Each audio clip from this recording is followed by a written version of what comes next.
Olá pessoal, eu sou o Rafael Santana e este é mais um vídeo do canal Livro na Veia. Não estranhem se por acaso eu estiver meio lento nesse vídeo, meio cabisbaixo, né? Falando devagar, num tom mais ameno. É tanto pelo calor, talvez vocês escutem um ruídozinho aí no fundo porque o meu ventilador de teto está ligado, senão eu não teria condições de gravar esse vídeo. E também por causa do livro do qual nós vamos falar nesse vídeo. Eu passei por uma situação bem desafiadora, a leitura de Uma História de Solidão, que foi o tema do último vídeo aqui do canal.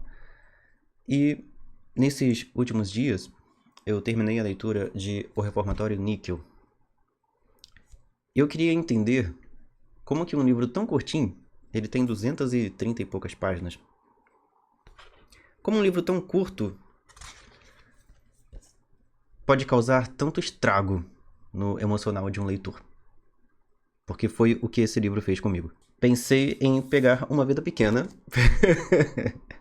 para ler em seguida, porque se eu quisesse arrebentar de vez com a minha alma, era só ler esse livro aqui em seguida. Todo mundo fala que esse livro aqui também é daquele que destrói a gente, né, por dentro.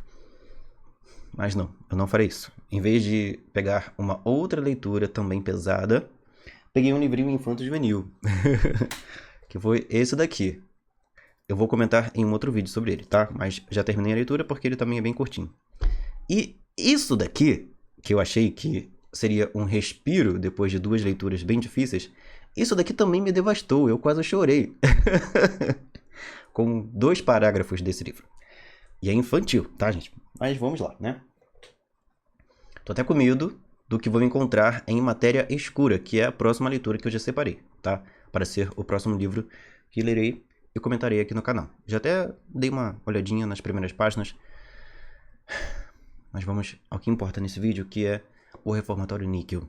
Antes, claro, deixe o seu like se você gostar da resenha de hoje. Se inscreva no canal se você já assiste os vídeos do Livro na Veia e ainda não fez isso. Ou se é a sua primeira vez vendo uma resenha aqui do meu canal. O Livro na Veia é um canal com foco em livros de suspense, mas volta e meia eu leio também outros livros de fantasia, ficção científica, um ou outro infanto-juvenil, dramas, como este daqui. Então aqui você vai encontrar muitos comentários bem ecléticos, de histórias bem diferentes. Se inscreva se você ama livros e boas indicações de leitura.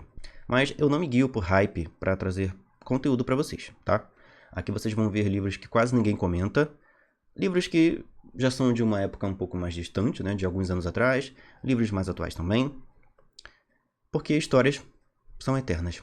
E essa daqui é uma história que vai ser eternizada também. O tema dela, espero eu, que um dia não seja necessário o surgimento de novas histórias daqui a 10, 20, 30 anos com esse tema, porque só se fala de um problema na nossa sociedade quando ele ainda está rondando essa sociedade. Só se expõe um assunto quando ele ainda precisa ser discutido. Então, se em pleno ano 2020 um autor precisa publicar um livro com essa temática, é porque os problemas relatados no livro ainda estão presentes na sociedade. Mesmo depois de 30, 40 anos em que a história do livro aconteceu. Inclusive, o livro O Reformatório Níquel foi vencedor do Pulitzer de 2020. E a sua adaptação para o cinema está concorrendo em algumas categorias do Oscar. Eu não lembro exatamente agora, mas se não me engano, está concorrendo, por exemplo, a melhor filme. Não saiu aqui no Brasil ainda, mas tem aí uma adaptação que está no páreo para receber alguma premiação lá no Oscar deste ano. Junto com Ainda Estou Aqui. Vamos ver, né? Qual deles vai ser premiado.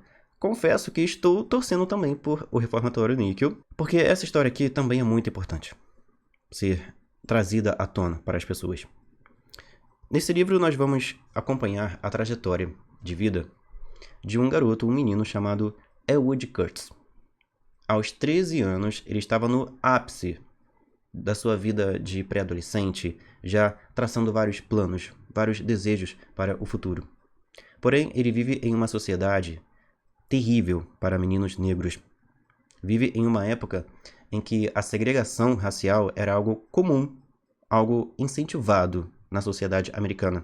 Coisas absurdas para a gente que mora num país mais miscigenado, como o Brasil, E no meu caso, eu moro em um município que a maioria da população é negra ou parda. Então aqui, pelo menos, eu pelo menos nunca presenciei nenhum grande caso de racismo. Mas existem outros lugares do Rio de Janeiro e do Brasil em que isso ainda acontece. Em que pessoas ridículas, assim,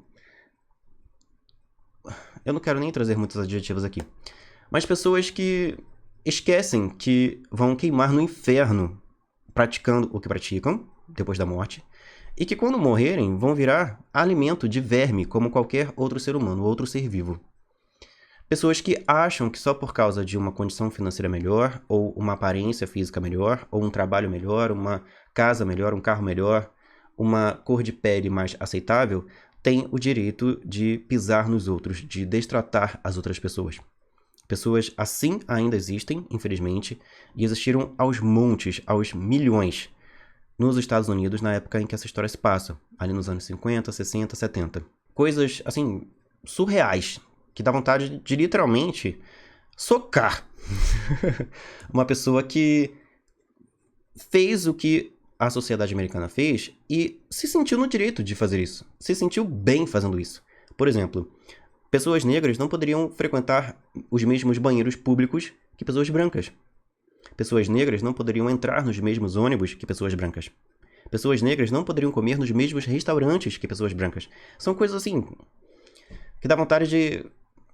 Não é nem de sacudir, dá vontade de estapear mesmo, sabe? Um ser humano que olha para outro ser humano e, por causa de uma característica física ou étnica, ou social, ou política, ou qualquer coisa que seja, religiosa, já transfere imediatamente para aquela pessoa um ódio, uma raiva, um rancor, uma vontade de demonstrar para o outro, para o próximo, tudo de nojento que ele tem dentro de si. Porque todas essas questões de racismo, de polarização, né, política, de intolerância, eu falei essa palavra 3 vezes para ela sair, gente, intolerância religiosa, essas coisas que algumas pessoas praticam dizem mais sobre si mesmas, sobre o quanto elas são podres por dentro, do que sobre a pessoa para quem ela está demonstrando aquele tipo de raiva, de ódio. Mas vamos voltar à história, né? Porque se vocês deixarem, eu vou ficar falando aqui eternamente, né? Minha porta deu um estalinho ali. Porque tá ventando aqui em volta e eu espero que a luz não acabe. Mas, voltando aqui ao livro, Elwood Curtis é um menino, de certo modo, órfão, porque os pais dele desapareceram, fugiram, sumiram no mapa, foram para um outro estado, teoricamente abraçar uma oportunidade melhor de vida, deixaram o filho com a Harriet, que é a avó, se não me engano, a avó materna do Elwood. Não, peraí, eu acho que é a paterna. Mas é um detalhe, tá? Esqueça. Eu sou desmemoriado mesmo, gente. Se acostumem, por favor. Mas eles sumiram, evaporaram quando o garoto ainda era muito novinho.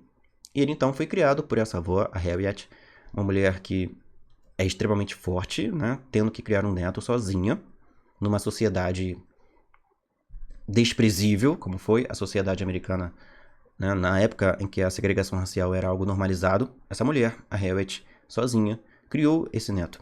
E criou muito bem, tá? O Elwood é um garoto maravilhoso, um garoto, assim, que dá vontade de adotar, que dá vontade de abraçar, de estender a mão, de fazer tudo por ele, para que ele cresça e se torne um adulto exemplar. Um jovem exemplar, um adolescente exemplar, ele já é. É um neto obediente, estudioso, que trabalha, inclusive, para ajudar a avó. Tem uma cena aqui em que ele está trabalhando, lavando pratos, na cozinha de um hotel que foi onde a Harriet trabalhou. E deixa eu só mudar aqui a posição, porque meus dedos estão doendo. E tem uma cena nessa cozinha em que ele está lavando pratos, em que ele é enganado pelos serventes ali, né, pelos homens que trabalham ali. Ele ganharia um conjunto de enciclopédias se lavasse o máximo de pratos, se fosse o vencedor numa disputa para ver quem lava mais pratos. E ele, na sua inocência, acabou lavando o máximo de pratos. Claro, né, que o concorrente dele nesse jogo não se esforçou tanto assim, porque o objetivo era que o Elwood lavasse os pratos no lugar dos outros, né, que trabalhavam lá. E quando ele foi receber essas enciclopédias, elas eram enciclopédias fakes. Eram enciclopédias só de enfeite, para deixar a sala mais bonita. Foi frustrante. Tanto para o Elwood quanto para mim, né? Enquanto estava lendo. Mas mesmo assim ele ficou feliz, porque por fora, mesmo não tendo nada dentro, só páginas em branco, por fora as enciclopédias eram muito bonitas. Então já faziam com que o Elwood sonhasse em um dia ter enciclopédias de verdade, livros de verdade, que lhe ensinassem muitas coisas incríveis. Ele é um garoto estudioso, um garoto obediente, exemplar, esforçado. Depois que ele saiu dessa cozinha, porque a própria avó dele não quis mais que ele ficasse lá, né? Convivendo com colegas de trabalho que tiravam proveito dele, né? Da inocência dele, do menino.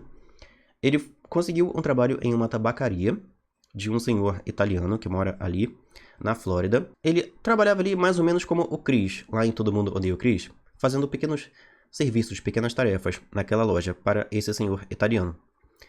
E teve um momento na história, ali mais ou menos quando o Elwood tinha 13 anos, em que ele recebe a oportunidade de visitar uma universidade. Era o sonho da vida dele ser formado e ter uma profissão em que ele, não só como jovem negro naquela sociedade, mas também como neto, pudesse ser um exemplo para outras pessoas e ter uma condição de vida melhor para oferecer para sua avó. Só que ele não tem dinheiro para pagar o ônibus até essa universidade. Então o que ele faz? Ele vai para a estrada pedir carona e quando ele entra num carro, ele faz questão que o motorista desse carro seja negro. Porque imagina, né? Um garoto negro pedindo carona para um homem branco, naquela época, dificilmente um homem branco pararia com boas intenções, né? Não estou dizendo que não existiam pessoas brancas que fossem decentes, que fossem boas, mas não eram a maioria. Em alguns lugares específicos, tá? Existiam cidades e estados nos Estados Unidos que eram mais racistas do que outros, tá bom? Mas, por uma precaução, o Elwood só assinou para quem fosse negro, para os motoristas que fossem negros. E o primeiro que parou foi um homem que estava dirigindo um determinado modelo de carro. Quando o Elwood entra ali, um pouco depois, esse carro é parado pela polícia. E o Elwood, coitado, descobre que aquele homem havia roubado aquele carro. E os dois são levados para a delegacia. O homem, por ser adulto, é preso por roubo. E o Elwood vai ter que passar um tempo em um reformatório, que é o reformatório Níquel, que dá título ao livro. O que ele não sabe é que nesse lugar ele vai passar pelas piores experiências que uma criança, um jovem, não importa de que cor, de que etnia, de que localidade, poderia experimentar. Teremos coisas boas também na vida do Elwood, porque ele vai fazer amigos nesse lugar, entre eles o Turner, tem também o Desmond e alguns outros garotos. Tem também, claro, os encrenqueiros, entre eles um garoto chamado Mike Preto, que vai ser um dos primeiros a dar uma surra no Elwood.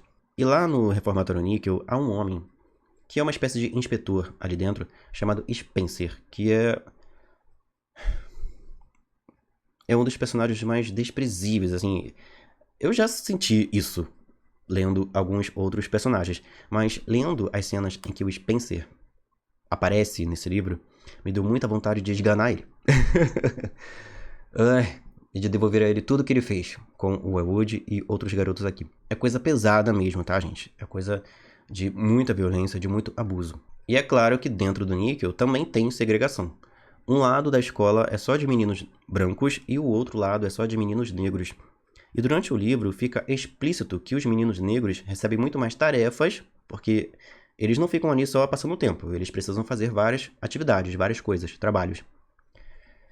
Os negros recebem tarefas muito piores, muito mais exploradoras e difíceis, falando de esforço físico, do que os meninos brancos. E os castigos que eles recebem, se fizerem algo que os superiores, que os que trabalham ali, né, que estão no comando daquele reformatório, considerem ruim, errado, os castigos também são muito mais severos para os meninos negros. Até a alimentação deles é diferente, tá? E muitas passagens dessa história são muito chocantes, são muito impactantes, são muito indignadoras. Então, se você não tem estômago para ler certas situações, certas menções de como era a sociedade naquela época, de coisas absurdas que eram normalizadas naquela época, e as situações de sofrimento que esses meninos vão viver aqui, se você não tem estômago, não leia esse livro. Tem momentos mais leves? Tem. Mas eles estão ali intercalados com momentos bem complicados. O livro, só para vocês terem ideia, já começa com um grupo de universitários indo até a propriedade onde funcionou o reformatório níquel, escavando essa parte da propriedade e encontrando diversas ossadas, ossos, restos humanos. Ou seja, além de sofrerem lá dentro, alguns meninos eram mortos e enterrados como se fossem, sabe, um animal qualquer. Uma lagartixa qualquer que você mata no quintal e joga fora. E muitas das famílias desses garotos, desses meninos, nem faziam ideia de que isso acontecia com eles. Porque a desculpa que o Estado da Flórida e que os diretores dessa instituição davam para a família, quando esses garotos tinham família, era que eles haviam fugido. E aí, sumiram no mundo, sabe-se lá, né? De que maneira, e ninguém era punido. Mas teremos uma certa coisa acontecendo aqui nessa história que traz um pouco de alento, um pouco daquela sensação de que o mundo ainda tem jeito, de que desistir de ver a nossa sociedade melhor não é uma escolha. Porque se a gente desistir, o mal vai prevalecer por completo. Mas o autor, esse camarada aqui, ó, Colson Whitehead. Por que você fez isso comigo no final desse livro? Por que você fez isso? Esse camarada aqui, eu já imaginava, óbvio, que haveria cenas bem complicadas ao longo do livro, mas o que acontece no final desse livrinho, eu não imaginava. Foi uma reviravolta, assim, extremamente, não decepcionante, porque, né, condiz com toda a trama da história, mas era algo que eu não esperava, por isso, uma reviravolta. E algo que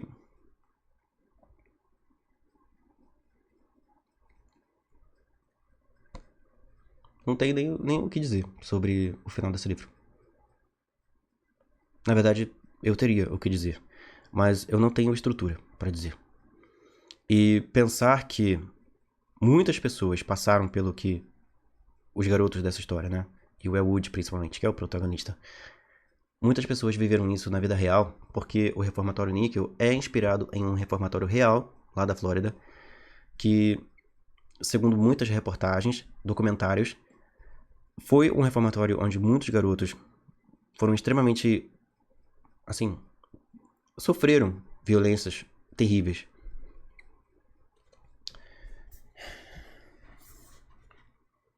Até onde o ser humano é capaz de chegar. Contra o seu semelhante. É a pergunta que fica no ar. E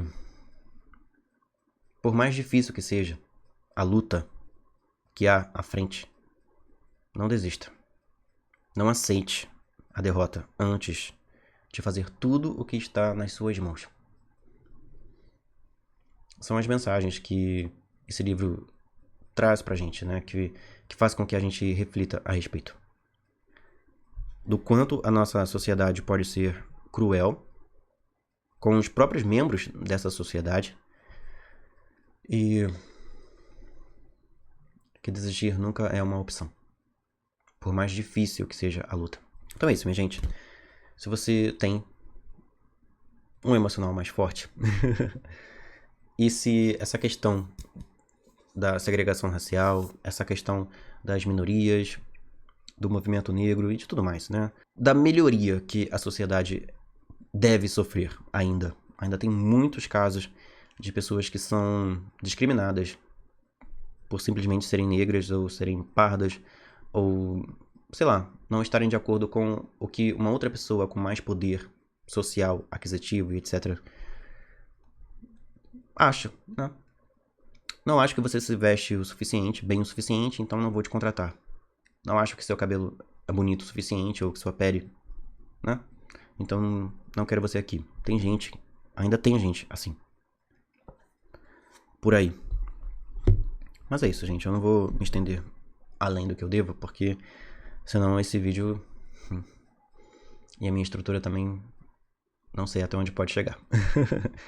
Mas fica aí esse drama extremamente importante e que aborda um tema que, por mais que seja algo que relata algo de 30, 40, 50 anos atrás, ainda há vestígios dos acontecimentos daqui na nossa sociedade atual. Então, é sim ainda um tema muito importante para ser lido, assistido, debatido, ouvido. Então é isso. Um grande abraço para você que viu esse vídeo até aqui, que deixou o seu like, que já se inscreveu no canal. Se você quiser adquirir esse livro, compre pelo link de afiliado que está na descrição deste vídeo, lá na Amazon, porque através desse link você me dá um apoio com uma pequena comissão, tá bom? E se você já leu O Reformatório Níquel ou outros livros que tratam desse tema do racismo, comente aí embaixo. Um forte abraço e até mais. Tchau, pessoal.